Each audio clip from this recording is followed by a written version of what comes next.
Watching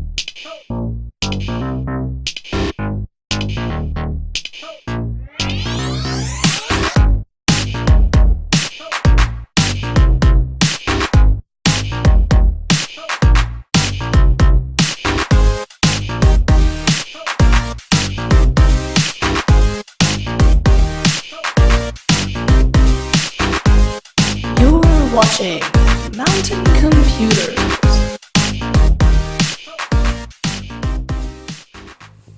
Hello everybody, and welcome back once again to Mountain Computers. Today I'm here to bring you guys a new build guide video with a budget Ryzen based system. This is a computer that I'm helping my cousin build, but I decided, hey, why don't I make a video about it? So here I am for you guys to see this. This is a more budget-based build than previous computer builds that I've done on the channel. For the most part, everything's been, around the $1,000 segment, but this is going to be more around a $600 computer. So definitely a little bit easier to afford if you guys are looking to, copy the build. But I guess let's get started. I'll start by rolling the intro and we'll get right into the specs after that. Here we go.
So with all the parts that actually went into the system, looks like everything adds up to about $687. And if you needed to shave off a little bit of money, you don't need that Blu-ray optical drive in there, and you can swap around the drive configuration to make it a little bit cheaper too. Now when we did this build, we didn't have the optical drive or the hard drive there for the initial part of the build, so the order that we put things in is going to be a little bit funny, but I think we'll get actually into the build, and I'll be talking about what we're doing basically over top of the whole thing, so let's get into that.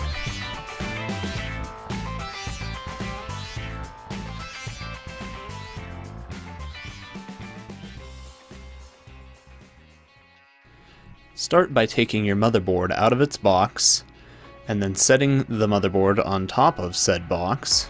Next, take your CPU out of its box, making sure to handle it by the sides once you get it out.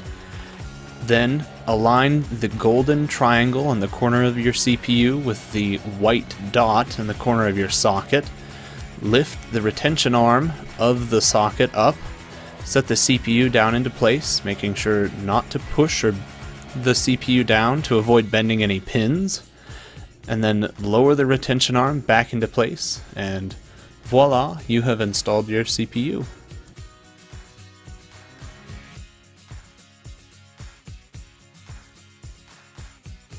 Next, grab your CPU cooler and start screwing the corners of it into the retention brackets on the motherboard.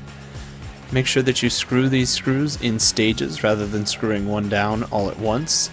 And as you move from one screw to another while doing this, move in a diamond-shaped pattern so that you don't, once again, over tighten any screws. This is going to help keep your heat spreader from bending or from ruining your CPU. Next, plug your CPU fan into the CPU fan header on the motherboard in the one orientation that it fits. Open the ends of one DIMM slot on your motherboard, insert your stick of RAM so that the notch lines up, and then push down both sides so that the ends move back into place. Next, plug your graphics card into the PCI Express by 16-lane slot on your motherboard, then plug your power supply into the power supply receptacles on your motherboard. You can consult later in the video to see where those are. And jumpstart your system with a monitor plugged in using the pins on the motherboard so that you can see that it turns on. For those of you whose systems didn't turn on, you may need to troubleshoot and RMA a part. For those of you whose systems did work, you can now go ahead and install the standoffs in your case. There should be 9.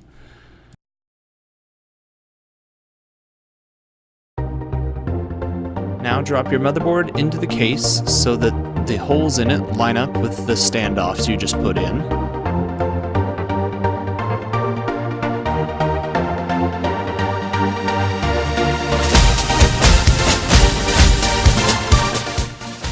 Now screw your motherboard into the case and standoffs using the provided screws in the matching 9 locations for said screws.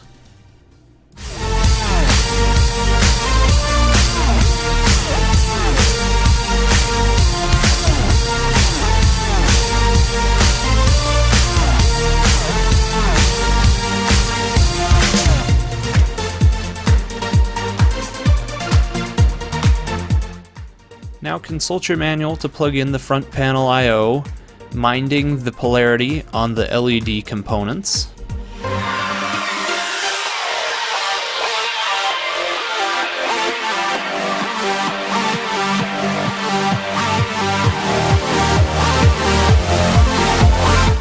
Now go ahead and plug in your front panel USB 2.0.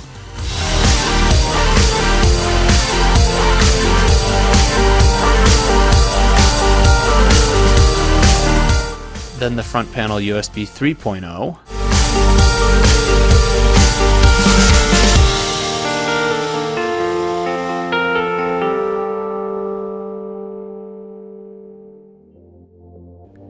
And finally the front panel audio.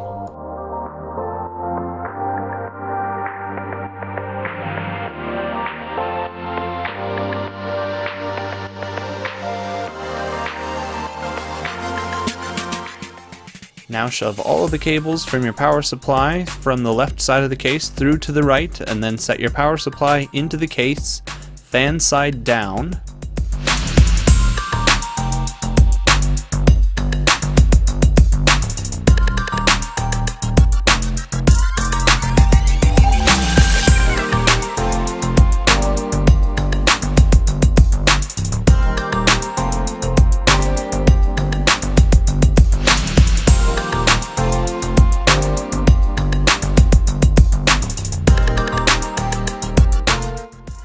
Screw the power supply into the case with the 4 provided screws.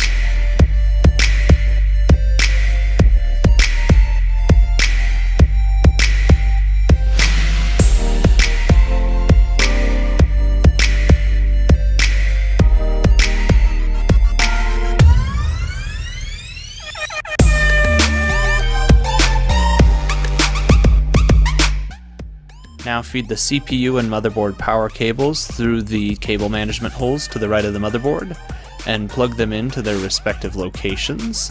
Now would also be a good time to hook up the front panel fan using the provided Molex connector to a Molex connector on your power supply.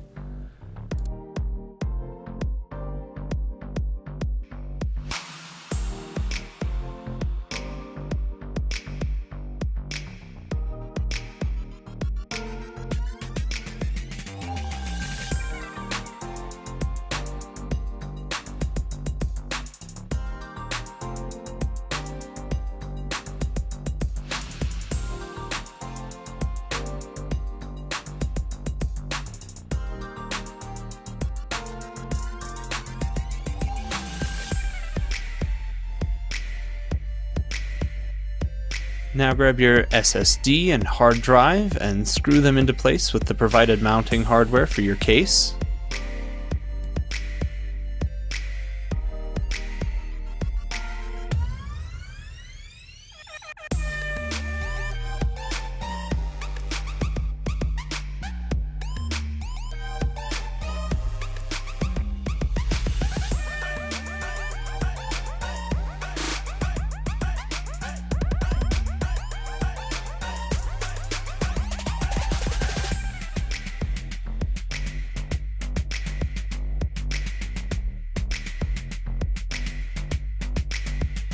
If you have an optical drive in your system, now would also be the time to install that. And then hook your power supply's SATA power connectors up to all of the drives that you'll be installing. Unscrew the expansion card brackets in your case that correspond to the slot where you'll be inserting your graphics card, minding the height of your graphics card as well.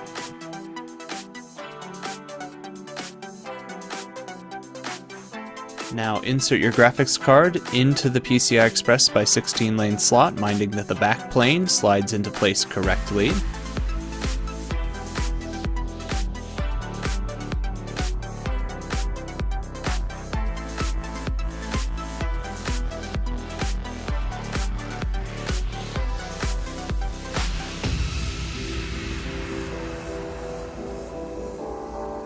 Now screw the back plane of your graphics card back into place.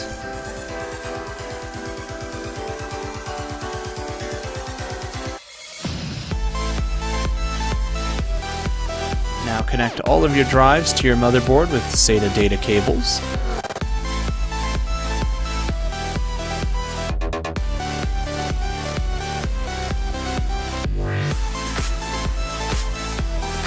Now put the side panels back on your system and try connecting it up to peripherals and seeing if it turns on. If it does, awesome.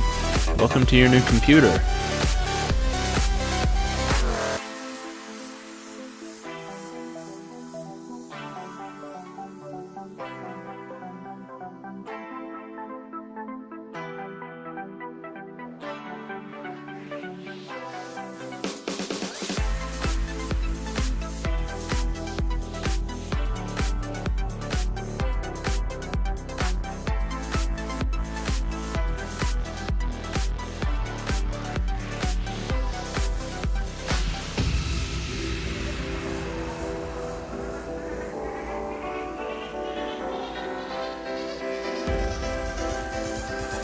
So after overclocking the CPU and graphics card, we managed to get a score of 599 in Cinebench, and with the 2 Unigen settings that you see on screen, we managed to get 53.9 frames per second in Unigen Valley and 48.5 in Unigen Heaven.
So everything considered, that looks to be a pretty good 1080p experience to me. So I've got a couple videos coming on the way, guys. They've been in the works for quite a while, longer than this video actually. We should have another Ryzen build guide coming that's more centered around being a really mobile gaming experience. So look forward to that. Other than that though, I think that's all I have for you guys today, so thanks for watching. Have a good one.